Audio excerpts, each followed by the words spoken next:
As नहीं है साहब, पर लड़का नौकरी पेशे वाला चाहिए।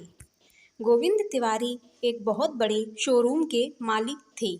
आज उनकी दुकान पर उनके एक पुराने मित्र विनोद तिवारी जी का जी आए। उनका कारोबार भी अच्छा चल रहा है। औपचारिक अभिवादन के बाद विनोद जी उनसे अपनी बेटी के लिए उनके लड़के के रिश्ते की बात करने लग गए। दोनों ने अच्छी तरह से बात की। बातों ही बातों में तिवारी जी बोले, देखो भाई गोविंद जी, आप तो जानते ही हैं कि हम दहेज के सख्त खिलाफ हैं। हमारे यहाँ दहेज लेना और दहेज देना दोनों ही पसंद नहीं किया जाता है।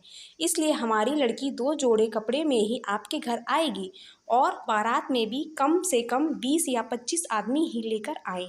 दहेज ना मिलने की बात सुनते ही गोविंद जी हैरान रह गए। विनोद जी की ये बात उन्हें बिल्कुल भी अच्छी नहीं लगी, पर उन्हें एकदम से रिश्ते को मना भी नहीं कर सकते थे। इसलिए उन्होंने कहा, मैं आपकी सोच का बहुत सम्मान करता हूँ। वैसे दहेज के मामले में तो मेरा भी कुछ ऐसा ही विचार है। हमारे यहाँ भी दहेज के सख्त खिलाफ है। इसलिए मैं भी अपने बेटे को अपनी जायदाद से बेदखल कर रहा हूँ। उनकी बातें सुन गोविंद जी दंग रह गए और बोल पड़े, यह जो दुकान है, यह तो मैं अपने छोटे भाई को दूंगा।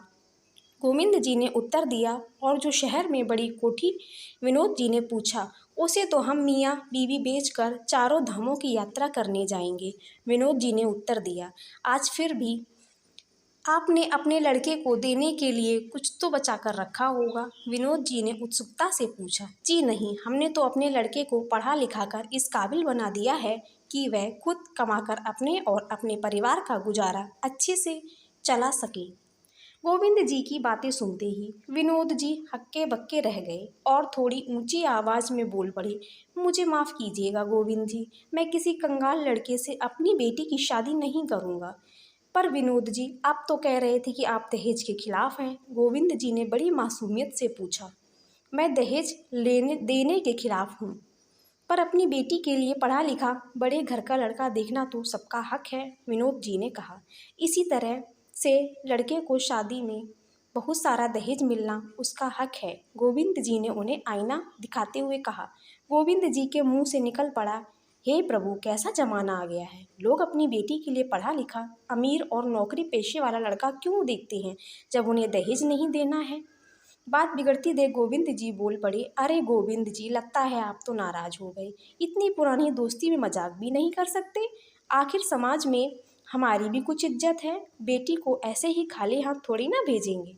इतना सुनते ही गोविंद जी ने मुस्कुराते हुए कहा, विनोद जी, माफ़ी चाहता हूँ, मैं भी आपकी तरह मजाक ही कर रहा था।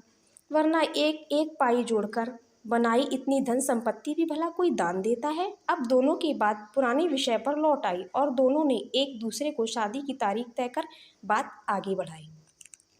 आपको मेरा वीडियो अच्छा लगा हो तो प्लीज़ लाइक एंड सब्सक्राइब जरूर कर देना। धन्यवाद।